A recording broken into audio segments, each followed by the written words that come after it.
یا رسول اللہ فاسد مادہ ختم ہو جائے، وہ کینسر کا کیڑا مر جائے گا جب 12-15 گھنٹے پیٹ میں دانا نہیں جائے گا، پانی نہیں جائے گا، اندر میں جو مواد ہے جو کینسر کا کیڑا پنپ رہا ہے وہ کیڑا مر جائے گا، اور دھیرے دھیرے کینسر کی خطرناک بیماری سے اس کو نجات مل جائے گی۔ اگر کینسر نہیں ہوا ہے تو نہیں ہوگا، اگر ہو گیا ہے روزے کی برکت سے خطرناک اثرات سے وہ محفوظ رہے گا۔ انہوں نے کہا اسی لیے دنیاوی نقطۂ نظر سے دنیا بھر کا نظارہ کیا جائے۔ مسلم سوسائٹی جو ہر سال 1 مہینہ 30 دن لگاتار 12 سے 15 گھنٹے بھوکا پیاسا رہ کر اپواس کرتے فاسٹنگ کرتے ہیں، اس دوسری قوم کے مقابلے میں، یہودی کے مقابلے میں مسلمانوں میں کینسر کے کیس کم ہے، کرسچن کے مقابلے میں مسلمانوں میں کینسر کے کیس کم ہے، ہندوؤں کے مقابلے میں مسلمانوں میں کینسر کے کیس کم ہے، بدھسٹ کے مقابلے میں مسلمانوں میں کینسر کے کیس کم ہے۔ کینسر کے کیس ہے، اس کی وجہ دوسری ہو سکتی ہے لیکن اس وجہ سے نہیں، یعنی پیٹ کی وجہ سے نہیں۔ وہ کہتا ہے جاپان کا نوبل پرائز یافتہ وہ سائنٹسٹ وہ کہتا ہے لگتا ہے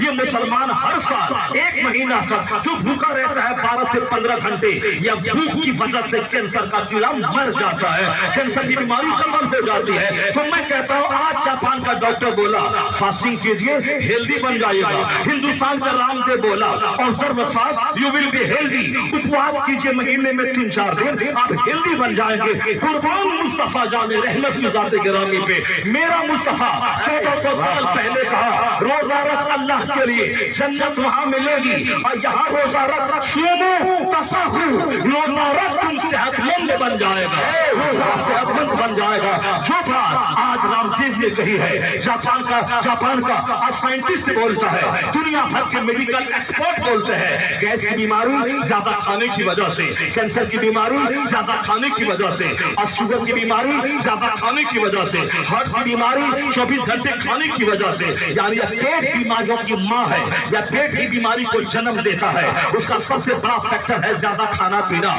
اسی کھانے پینے کی وجہ سے ہی درجنوں بیماریوں نے جنم لیا ہے، اور روزہ کیا ہے اسی کھانے سے رک جانا ہے، پانی سے رک جانا ہے۔ 15 گھنٹے کڈنی کو آرام دے رہا ہے، لیور کو آرام دے رہا ہے، میدا کو آرام دے رہا ہے۔ تو مصطفیٰ رحمت دو عالم ہے، وہ حکیم کائنات ہے، انہوں نے اپنے غلاموں کو شاندار نسخہ دیا ہے، صحت جنت جانا ہے نماز روزے کی پابندی کر، صحت مند رہنا ہے تو نماز روزے کی پابندی کر، صحت یہاں ملے گی، عزت یہاں ملے گی، اور جنت مرنے کے بعد تیرا انتظار کر رہی ہے۔ یعنی دونوں جہان کی راحتیں عبادتوں میں پنہا ہے۔ میری زندگی کا مقصد عبادت کرنا، میری زندگی کا مقصد اپنے اللہ رب العزت کی عبادت کرنا۔ نماز سب سے بڑا فرض ہے، روزہ اس کے بعد فرض ہے، زکوٰۃ صاحب مال پر فرض ہے، اور حج صاحب استطاعت پر فرض ہے۔ یہ 4 بیسک پیلر ہیں، اسی پیلر پر اسلام کی بلڈنگ ٹھہرتی ہے۔ نماز چھوڑ کر ڈھانچے کا آدمی ہے، نماز پڑھنا فرض اعظم ہے، نماز چھوڑنا گناہ کے اعظم ہے۔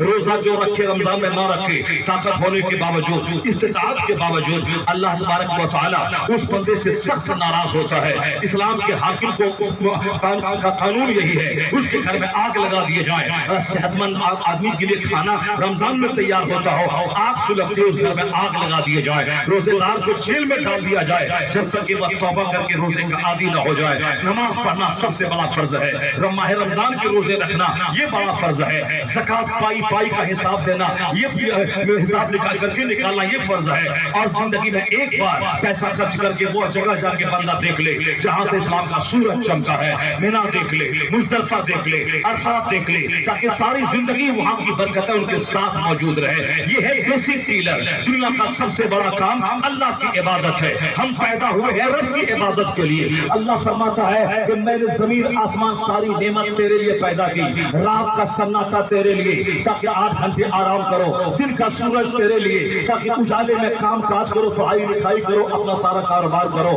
اگر صرف دن ہی رہتا تو جینا مشکل ہوتا، رات ہی رہتی تو جینا مشکل ہوتا۔ رات بھی ہے تاکہ میں آرام کروں، دن ہے تاکہ میں کام کروں۔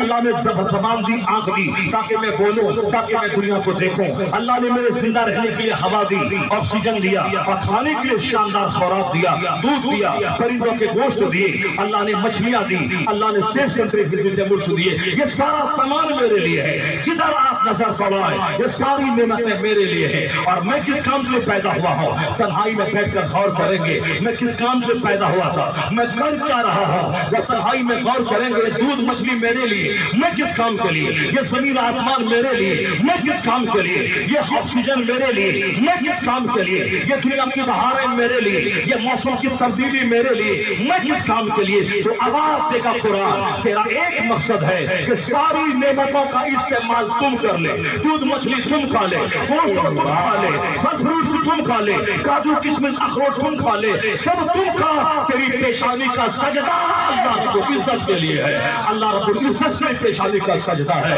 اور جس طرح روزی دینے والا اللہ ہے, مگر تو کھیت میں جاتا ہے, تو درخت لگاتا ہے, تو 25 سال پڑھتا ہے, 25 سال نوکری کرتا ہے, دکان میں بیٹھتا ہے, اپنے وطن کو چھوڑ کے باہر جاتا ہے. روزی دینے والا اللہ تو ہے, لیکن کھیت کیوں گیا, پنجاب کیوں گیا, دکان میں کیوں گیا, 25-30 سال کیوں پڑھا؟ اس کا مطلب ہے روزی دینے والا اللہ ہے, مگر تدبیر کرنا ہوگا, زمین میں پھیلنا ہوگا, محنت کرنی پڑے گی. تو جب تو اتنا بڑا عقل مند ہے, اللہ روزی دینے والا ہے, مگر دکان جانا ہوگا, کھیت جانا ہوگا, پردیش جانا ہوگا, رکشہ چلانا ہوگا, پڑھائی کرنی ہوگی, مقابلہ کرنا ہوگا, کمپٹیشن فیس کرنا پڑے گا, نوکری زبردستی لینی پڑے گی, پھر نوکری کرنی پڑے گی, پھر بار بار اسکول جانا پڑے گا, دفتر جانا پڑے گا, تب تنخواہ ملے گی. جب تو اتنا ہوشیار ہے کہ اللہ روزی دینے والا ہے, مگر مجھ کو محنت کرنی پڑے گی, تو پھر بخشش کے بارے میں تو کیوں ایسی باتیں بولتا ہے؟ اللہ بخشنے والا ہے. نماز نہیں پڑھتا ہے, چلیے اللہ معاف کر دے گا. روزہ نہیں رکھتا ہے, چلیے اللہ معاف کر دے گا.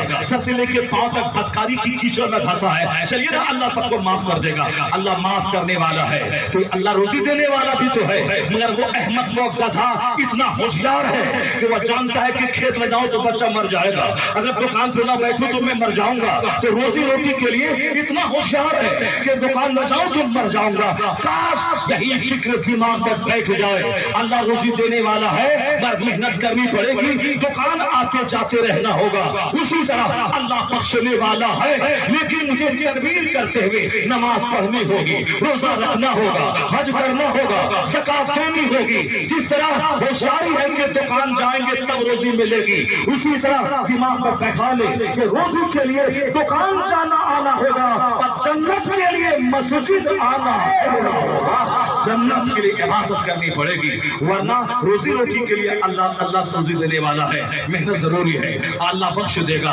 ایسا نہیں ہوتا ہے. حضور کہتے ہیں القیس من دان نفسہ وعمل لما بعد الموت. مومن عقل مند وہی ہے جو آنے والے دن کے لیے عمل کرے اور اپنے نفس کو دباتا رہے, نفس کو مارتا رہے, غصے پہ کنٹرول کرے, گھمنڈ پہ کنٹرول کرے, خواہشات پہ کنٹرول کرے, یعنی نفس کو قابو میں رکھے. ورنہ یہ نفس جہاں بے لگام ہوا, یہ نفس ذلیل کر دے گا, یہ نفس رسوا کر دے گا, یہ نفس تباہ و برباد کر دے گا, صحت لے لے گا, عزت لے لے گا, رسوا اور ذلیل کر دے گا. نفس کو کنٹرول میں رکھنا ہے. ایسا نفس جو بولے سب کام کرتے جانا ہے, نفس کو کنٹرول میں رکھنا ہے.